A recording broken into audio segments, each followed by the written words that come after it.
peacock, also called national bird of India.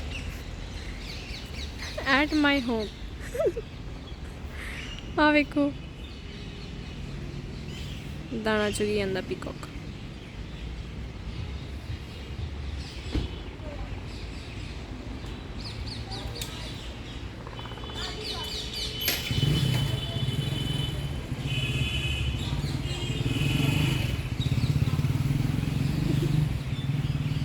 हाँ हाँ तेरी वीडियो बनाई जानी है। पीकॉक पीकॉक पानी पी जाता पे खाई आंदे खाई जाता आप भी बैठी ਜਿਹੜੀ ਕਣਕ ਪਾਈ ਆ ਜਾ ਉੱਥੋਂ ਬਾਜਰਾ ਪਾ ਦੇ ਇਹਨੂੰ ਜਾ ਲਿਆ ਕੇ।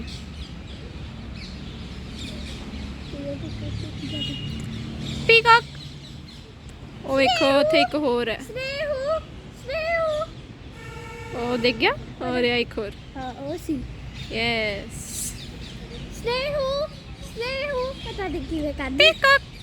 स्नेहा पता नहीं की कर दे स्नेहा ਔਰ ਹੁਣ ਆਪਾਂ ਨੇੜੇ ਚੱਲਦੇ ਆਂ ਵੇਖਦੇ ਆਂ। ਭੱਜ ਵੈਸੇ ਤਾਂ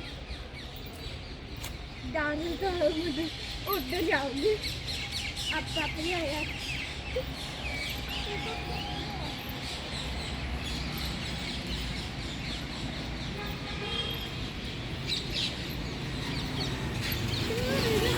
ਬੇਟਾ ਰੋਲਾ ਨਾ ਪਾ ਭੱਜੋ ਤੇ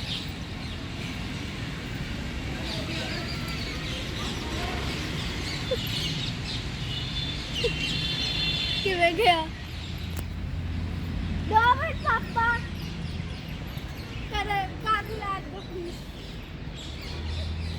ओके ना इधर वापस आ जाओ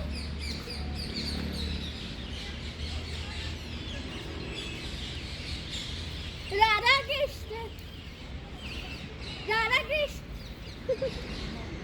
पीकॉक ਉਹ ਫਿਰ ਉੱਧਰ ਚਲੇ ਗਿਆ ਖਾਣ ਚੱਲਾ। हेलो पीकॉक ਆ ਗਿਆ राधे कृष्ण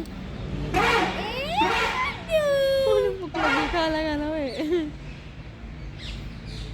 ਇਹ ਮੇਲ ਹੁੰਦੇ ਆ ਸ਼ਾਇਦ ਹਨਾ ਹਾਂ ਮੇਲ ਹੁੰਦੇ ਆ ਪੰਖ ਵਾਲੇ। ਮੇਲ ਹੁੰਦੇ ਆ ਵੀ ਉਹਨੂੰ ਭੁੱਖ ਲੱਗੀ ਹੈ ਖਾ ਲਾ। ਇਹਨਾਂ ਨੂੰ